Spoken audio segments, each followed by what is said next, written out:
18 جون کی صبح ٹائٹن سب میرین آبدوز کا پانی کی سطح پر موجود مدر شپ سے رابطہ ٹوٹ گیا۔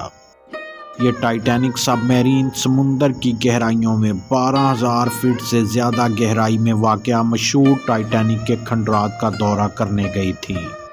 بدقسمتی سے ایک دھماکے کے نتیجے میں آبدوز میں سوار 5 مسافروں کی موت واقع ہو گئی تھی۔ ٹائٹن آبدوز کی تلاش کے دوران ماہر انویسٹیگیٹرز نے بتایا ہے کہ آخر اس سانحے کی وجہ کیا تھی جس کی وجہ سے یہ حادثہ پیش آیا۔ ماہر انویسٹیگیٹرز کا کہنا ہے کہ سب میرین آبدوز پرسکون طریقے سے نیچے کی طرف جا رہی تھی۔ جب یہ آبدوز 5,500 فٹ گہرائی میں گئی تو اس کا الیکٹریسٹی فیلئر ہو گیا۔ الیکٹریسٹی فیلئر کی وجہ سے اس نے اپنا توازن کھو دیا اور عمودی حالت میں تیزی سے سمندر کی تہہ میں جا گری۔ یہ ایسے گری جیسے ہم کسی بھاری پتھر کو پانی میں پھینکتے ہیں تو وہ فوری سیکنڈز میں گولی کی سپیڈ سے زیادہ تیزی کے ساتھ تہہ تک پہنچ جاتا ہے۔ ایسا ہی کچھ سب میرین آبدوز کے ساتھ ہوا۔ یہ سب میرین جب پانی میں اتری تو یہ بالکل ٹھیک سمت میں جا رہی تھی۔ 1,700 میٹر یعنی 5,500 فٹ پر پہنچی تو اس کا الیکٹریسٹی فیلئر ہو گیا اور اسی وقت اس کا پانی کی سطح پر موجود پولر پرنس نامی جہاز سے رابطہ منقطع ہو گیا اور ٹائٹن آبدوز نے فوری طور پر اپنی پوزیشن تبدیل کی اور عمودی طور پر تیر کی طرح تیزی سے نیچے کی طرف گرنا شروع کر دیا۔ اس میں 400 کلو مسافروں کا بھی وزن تھا۔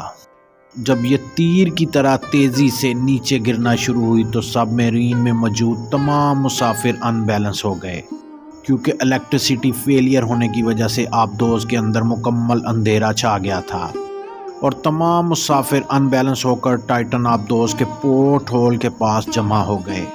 افراتفری میں مسافر ایک دوسرے کے اوپر گر گئے۔ آپ امیجن کریں اس وقت کتنا ہولناک، خوفناک اور اذیت دینے والا لمحہ ہوگا۔ ماہر انویسٹیگیٹرز کا کہنا ہے کہ سب کچھ اتنی تیزی سے ہوا کہ 48 سے 71 سیکنڈز میں یہ نیچے گر گئی۔ ان آخری 48 سیکنڈز میں مسافر صورتحال کی سنگینی سے واقف ہو گئے تھے کہ اب بچنا مشکل ہی نہیں بلکہ ناممکن ہے، اور اس وقت سب میرین آبدوز کے اندر مکمل اندھیرا چھایا ہوا تھا۔ یہ اندازہ لگانا بہت مشکل ہے کہ انہوں نے آخری 48 سے 71 سیکنڈز میں کیا تجربہ کیا ہوگا۔ آخری 48 سیکنڈ یا 1 منٹ میں ان کی پھر اچانک موت واقع ہو گئی۔ الیکٹریسٹی فیلئر کے بعد ایسا کیا مسئلہ ہوا جس کی وجہ سے یہ سب میرین آبدوز دھماکے سے پھٹی؟ اس کے پھٹنے کی بڑی وجوہات کیا تھیں؟ ماہر انویسٹیگیٹرز کا کہنا ہے کہ جب الیکٹریسٹی فیلئر ہوا تو تمام مسافر ان بیلنس ہو کر سب میرین کے پورٹ ہول پر جمع ہو گئے تھے، جس کی وجہ سے یہ آبدوز مکمل طور پر ان بیلنس ہو گئی تھی کیونکہ اس کے ساتھ پرولیشن نہیں تھا جو دباؤ کو کنٹرول کرتا ہے۔